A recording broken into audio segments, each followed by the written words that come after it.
কাজা নামাজ পড়ার সঠিক নিয়ম কোনটা? অনেকে কাজা নামাজের সঠিক নিয়ম না জানার কারণে নামাজ তারা ছেড়ে দেন। নামাজ কাজা হয়ে গেছে, 1 ওয়াক্ত 2 ওয়াক্ত নামাজ হয়ে গেছে, তারা নামাজই পড়েন না, কারণ সঠিক নিয়ম তারা জানেন না। আবার অনেক মানুষ আছেন যারা যেভাবে ইচ্ছা সেভাবে পড়তেছেন। কাজা নামাজের সঠিক নিয়ম কোনটা? কাজা নামাজটা কি? কাজা নামাজ হলো ওয়াক্তের নামাজ ওয়াক্ত ছাড়া কোনো বিশেষ কারণে একটু বিলম্বে পড়া বা অন্য সময় পড়া, এটা হলো কাজা।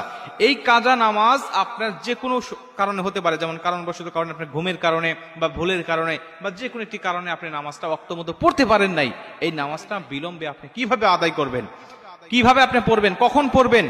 আল্লাহ রাসূল সাল্লাল্লাহু আলাইহি ওয়াসাল্লাম বুখারীর বর্ণনায় বলেন, আনাস ইবনে মালিক রাদিয়াল্লাহু তাআলা আনহু হাদিসটা বর্ণনা করেছেন। তিনি বলছেন, আল্লাহ রাসূল সাল্লাল্লাহু আলাইহি ওয়াসাল্লাম বলেছেন, তুমি যদি ঘুমের কারণে বা কোনো ভুলের কারণে নামাজ ওয়াক্ত অনুযায়ী না পড়তে পারো, যখনই তোমার স্মরণ হবে তখনই তুমি নামাজটা আদায় করে নিবে।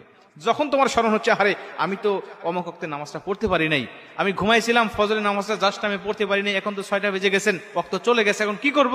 আল্লাহ রাসূল বলছেন, তখনই তুমি নামাজটা আদায় করে নাও, তখনই তুমি নামাজ আদায় করে নাও, তুমি জোহরের জন্য রেখে দিও না। অনেক মানুষ আছে গ্রামগঞ্জে, এখনো অনেক মা বোনরা আছেন, অনেক পুরুষ ভাইরা আছেন যারা ফজরের নামাজ কাজা হয়ে গেলে জোহরের জন্য রেখে দেন, যে জোহরের নামাজ আদায় করব।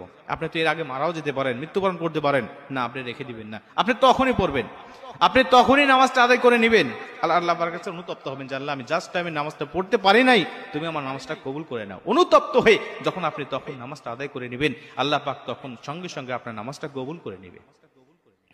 মুসলমান ভাইরা আমার, খুব মনোযোগ দিয়ে কথাগুলো শুনে নিবেন। কাজা নামাজটা কিভাবে আপনি আদায় করবেন, কোন সূরা দিয়ে আপনি আদায় করবেন, এর কোনো বিশেষ কোনো নিয়ম নাই।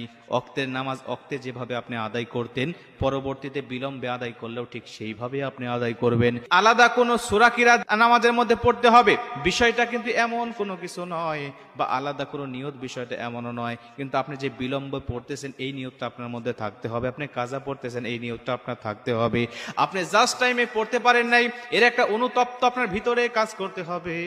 আল্লাহ পাকের কাছে একটি অনুতপ্ত আপনি দেখাবেন যে মালিক, আমার উপরে যেই ওয়াক্তে নামাজটা ফরজ ছিল ওই ওয়াক্তে আমি পড়তে পারি নাই, বিলম্বে পড়তেছি, আল্লাহ তুমি আমার উপরে রাগান্বিত হইও না, আয় আমার মালিক তুমি আমাকে ক্ষমা করে দাও। এই অনুভূতিটা ভিতরে নিয়ে আপনি কাজা নামাজটা আপনি আদায় করবেন। যদি আপনার একাধিক নামাজ কাজা হয়ে যায়, যেমন জোহর, ফজর, আপনার আসর, মাগরিব 4 ওয়াক্ত নামাজ কাজা হয়ে গেছে, এরপরে আপনি সময় পেয়েছেন বা মনে হয়েছে এশারা নামাজের সময় আপনি কোন নামাজটা আগে পড়বেন, মুফাসসিরিন ইকরামরা বলেন সর্বপ্রথম তুমি ফজরের নামাজটা পড়বে, তারতিব হিসাবে আগের নামাজ আগে পড়ে নিবে, এরপরে জোহর, এরপরে আসর, এরপরে মাগরিব তুমি আদায় করে নিবে। কথার কথা, আপনি ফজরের নামাজটা পড়তে পারেন নাই, আসর পারেন নাই, জোহর পারেন নাই, মাগরিব পারেন নাই, ইশার সময় মনে হয়েছে মসজিদে চলে গিয়েছেন, গিয়ে দেখতেছেন ইমাম সাহেব